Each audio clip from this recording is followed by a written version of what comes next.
بسم الله الرحمن الرحيم الحمد لله رب العالمين والعاقبة للمتقين ولا عدوان إلا على الظالمين ونشهد أن لا إله إلا الله ولي الصالحين ونشهد أن محمدا عبده ورسوله. On commence toujours par remercier Allah subhanahu wa ta'ala et témoigner que c'est le seul Dieu et qu'il est proche des croyants et que Muhammad sallallahu alayhi wa sallam est son messager. Et c'est ça qui fait de nous des musulmans. On continue l'histoire de Nuh alayhi salam et on avait donc vu la semaine dernière, ou plutôt il y a 2 semaines, que Nuh, eh bien, était l'exemple de tous les prophètes, qu'il a appelé tous les peuples, comme tous les messagers avec leur peuple, à adorer un seul Dieu. D'accord? Et donc aujourd'hui, on va continuer à voir la patience de Nuh alayhi salam. Une énorme patience, et tellement énorme, eh bien, que c'est un exemple dans ce qu'on appelle ad-da'wa. C'est quoi ad-da'wa? Da'wa, bon, je vais vous les simplifier parce que vous êtes encore des enfants, mais c'est que quelque chose de très bien en tant que musulman. Eh bien, c'est de tout simplement montrer le comportement de musulmans, des musulmans et pour que les gens, eh bien, voient ce que c'est vraiment l'islam. D'accord? Ça veut dire ce qu'on appelle l'appel à Allah. Et Nouh, c'est ce qu'il a fait. Il a fait ça très, très longtemps et de manière très différente. C'est un exemple dans ce domaine-là. Comment il a fait? Eh ben, et combien de temps ça a duré? Très longtemps. À l'époque du peuple de Nuh alayhi salam, les gens vivaient très longtemps, des centaines d'années. Et Nuh, il a passé 950 ans à appeler son peuple à l'islam et à appeler son peuple pour qu'ils obéissent et ils croient en Allah. 950 ans, vous avez bien entendu. Aujourd'hui, quelqu'un qui est âgé, il va avoir, allez, 70 ans, 80 ans, 90 ans, 100 ans parfois, certaines personnes dépassent les 100 ans. Et ça, c'est les personnes les plus âgées. Le record, je crois que ça doit être autour de 120 ans. Mais là, Nour, il a dépassé les 950 ans juste pour montrer aux gens c'était quoi l'islam et c'était quoi croire en Allah. D'accord? Et il a fait ça de manière très diverse.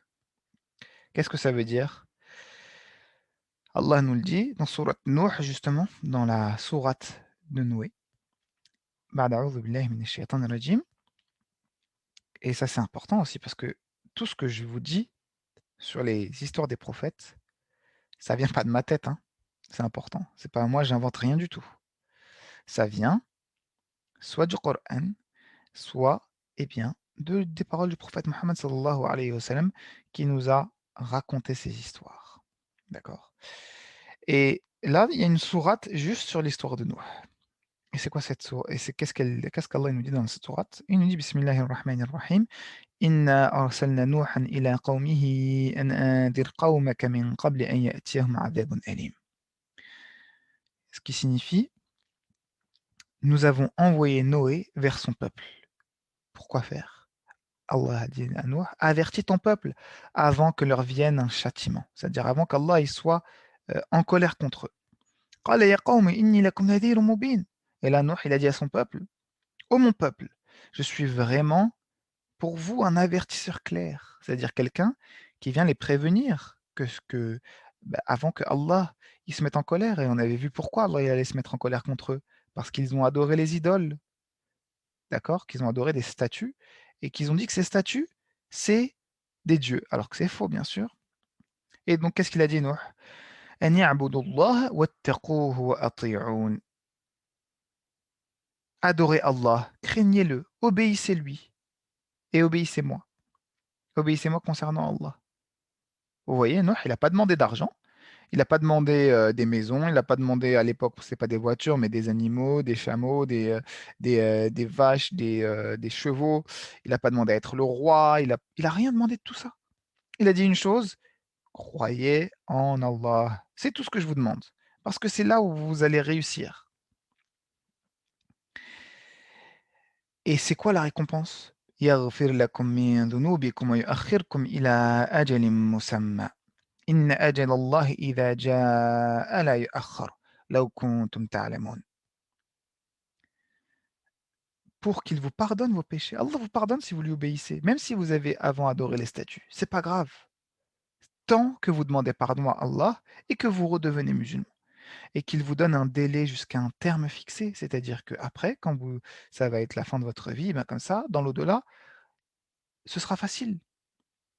Par contre, quand vient le terme fixé par Allah, Allah, quand vient le moment où Allah décide, ben c'est trop tard. Il ne saurait être différé si vous saviez. Et là maintenant, on va voir l'exemple. Qu'est-ce qu'il a fait Nuh? De manière plus précise, قال رب إني دعوت قومي ليلا ونهارا. Ô Seigneur, j'ai appelé mon peuple nuit et jour. Des fois, il allait les voir pendant la journée, des fois, il allait les voir la nuit. C'est pas terminé. فلم يزدهم دعائي إلا فرارا. Par contre, malheureusement, euh, c'était quoi la récompense? Eh bien,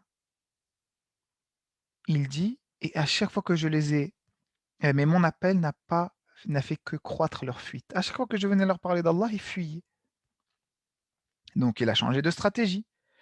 وإني كلما دعوتهم لتغفر لهم جعلوا أصابعهم في آذانهم واستغشوا ثيابهم وأصروا واستكبروا استكبارا. Et pour résumer, ils se sont enorgueillis. Ils ont pensé qu'ils étaient meilleurs. Et on verra tout à l'heure très exactement ce qui s'est passé. ثم إني دعوتهم جهارا. Et ensuite, je les ai appelés ouvertement. C'est-à-dire, je les ai appelés devant tout le monde, quand il y avait tout le monde réuni. Mais ça n'a pas marché. ثم إني أعلنت لهم وأسررت لهم إسرارا فقلت استغفروا ربكم إنه كان غفارا. Et ensuite, il a pris une autre stratégie. Puis je leur ai fait des proclamations publiques et des confidences en secret. Parfois, je les allais voir devant tout le monde. Parfois, j'allais les voir individuellement, en secret. Mais malheureusement, ça n'a rien changé, à part une très faible minorité.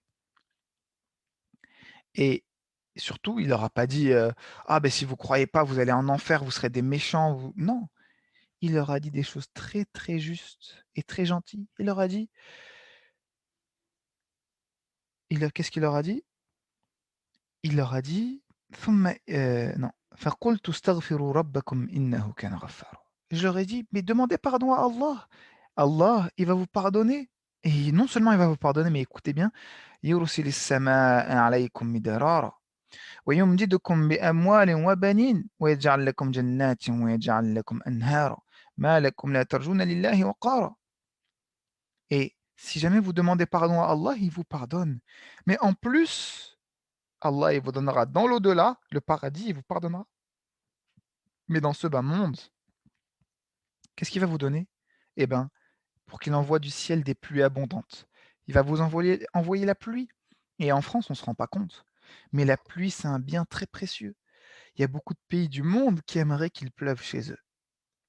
Et ensuite, qu'est-ce qu'il vous donnera d'autre? Il vous accordera beaucoup de biens et d'enfants, et vous donne des jardins, et vous donnera des rivières.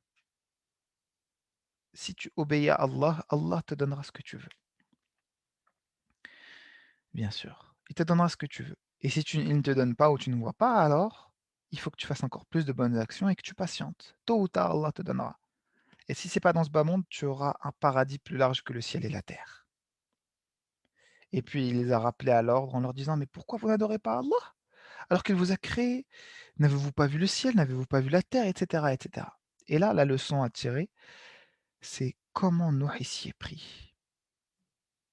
Et également, nous aussi, on a une leçon à tirer, c'est que, bah, quand on va parler à Allah, déjà, on parle à Allah déjà aux gens, dans un premier temps, en fait, il faut que les gens ils soient, on va dire, ouverts. Surtout, dans le cas de la France, bah, c'est pas, là, quand on est à l'école, on va pas parler de ça, d'accord? Parce que on sait qu'aujourd'hui, malheureusement, et si on parle de religion, ça va être compliqué, d'accord? C'est juste si la personne nous pose la question. Là, du coup, notre objectif, ça va pas être de la forcer aussi, ça c'est important. On n'a pas le droit de forcer quelqu'un, même si c'est un musulman. ou un non-musulman. On n'a pas le droit de forcer un non-musulman à croire, on n'a pas le droit de forcer un musulman à faire des actions. On doit juste montrer un bon comportement et comme ça, la personne, elle va se rendre compte, en fait, que ce qu'on veut, eh ben, c'est son bien. On veut rien d'elle. On veut juste l'amener au paradis avec nous. C'est tout ce qu'on veut, à travers, eh bien, le bon comportement. D'accord? Et c'est comme ça que Nuh a fait. C'est comme ça que Nuh a fait. Et malheureusement, c'était quoi la réponse de son peuple? Eh ben, on l'a vu tout à l'heure. Stakbaru stikbaru. Ils se sont enorgueillis. Ils sont pensés qu'ils étaient meilleurs et que Nuh, eh bien, il était moins bien qu'eux. Comment ça? Qu'est-ce qu'ils ont dit à Nuh? Eh bien, euh, i- ils ont dit, mais وَاتَّبَعَكَ الْأَرْذَلُونَ. Est-ce que nous allons croire à toi et à ton Dieu alors que c'est les ignobles qui te suivent? C'est-à-dire les gens les plus pauvres. Et ça, c'est vrai. De toute époque, c'était les gens les plus pauvres. Par contre, ce qui est faux, c'est qu'ils ne sont pas ignobles. Ceux qui sont ignobles, c'est ceux qui méprisent les autres. C'est ceux qui pensent qu'ils sont meilleurs que les autres. D'accord? Et ils ont demandé quelque chose à Noé de très, très, très, très grave. Ils ont dit à Noé, oh, très bien, on va te suivre à une condition. Eh bien, c'est que tu chasses les pauvres. On ne veut pas être avec des pauvres. Et heureusement, Noé a répondu une réponse qui restera un exemple pour toute l'humanité. C'est que quand on a le choix entre le bien et être aimé des autres, on choisit le bien. Même si c'est difficile parce que être injuste, c'est très grave. Et donc il a dit sûrement pas. Je ne chasserai jamais les personnes pauvres juste pour que vous soyez avec moi. Ce serait injuste. Et dans tous les cas, même s'il le fait, il ne l'aurait pas suivi. Même s'il le suit, il lui aurait à chaque fois fait des demandes gravissimes. Et donc Nour, il a dit, ô mon peuple, qui me protégera d'Allah si je chasse les pauvres? D'accord? Et alhamdoulilah, il n'a pas chassé les pauvres. D'accord? Et tels est les prophètes qui n'ont en fait pas voulu d'argent, pas voulu qu'on les aime. D'accord? Mais ils voulaient simplement transmettre la parole d'Allah. Tout simplement.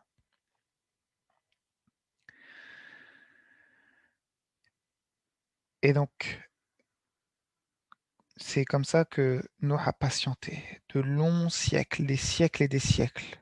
D'accord? Et qu'il a continué à leur donner des exemples. Comme je vous l'ai dit tout à l'heure, euh, si vous croyez en Allah, Allah sera satisfait de vous.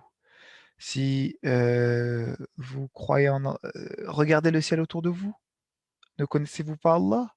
Regardez les preuves qui vous entourent. Ce sont des preuves évidentes.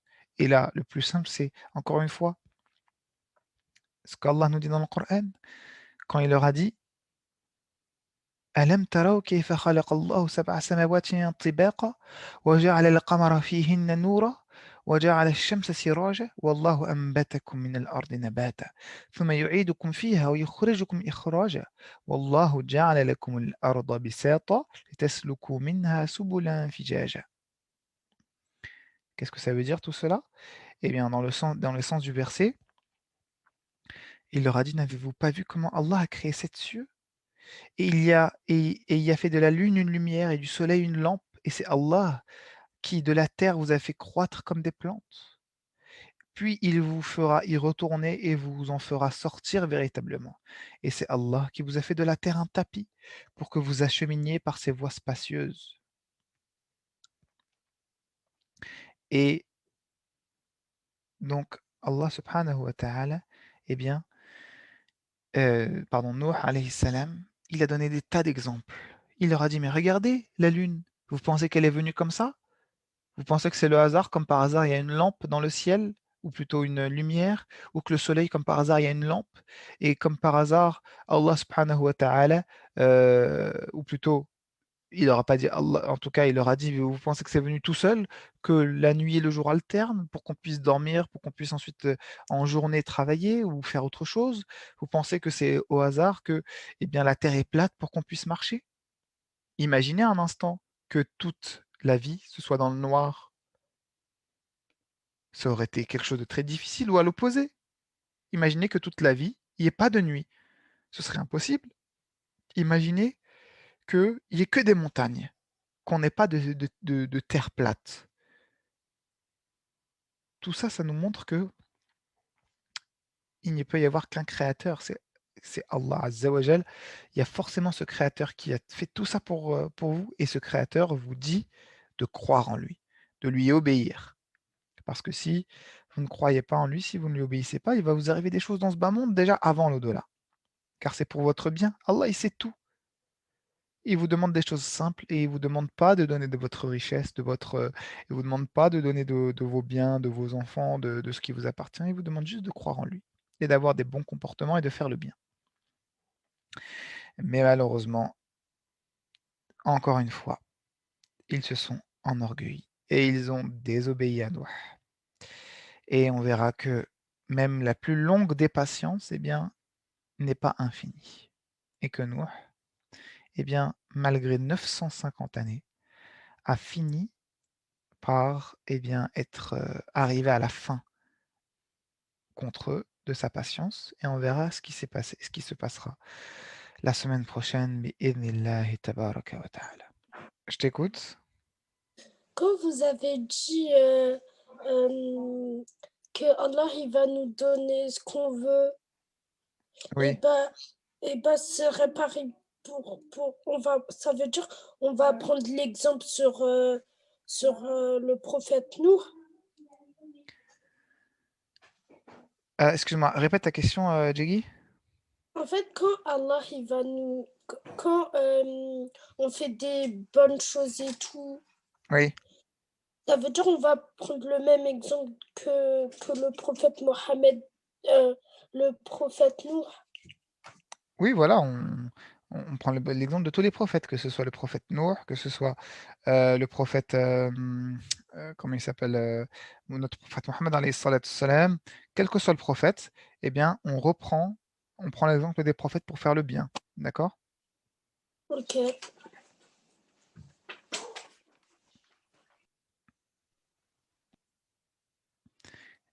Est-ce qu'il y a d'autres questions?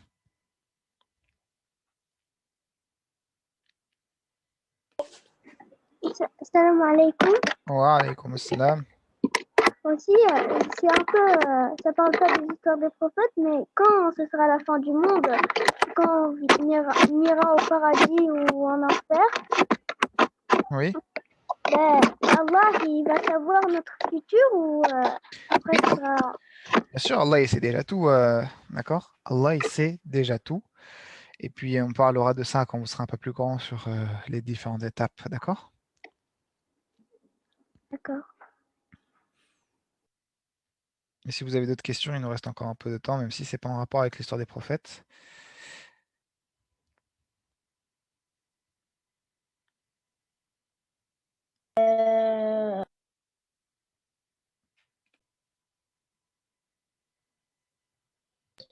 On n'a pas de questions. Ok.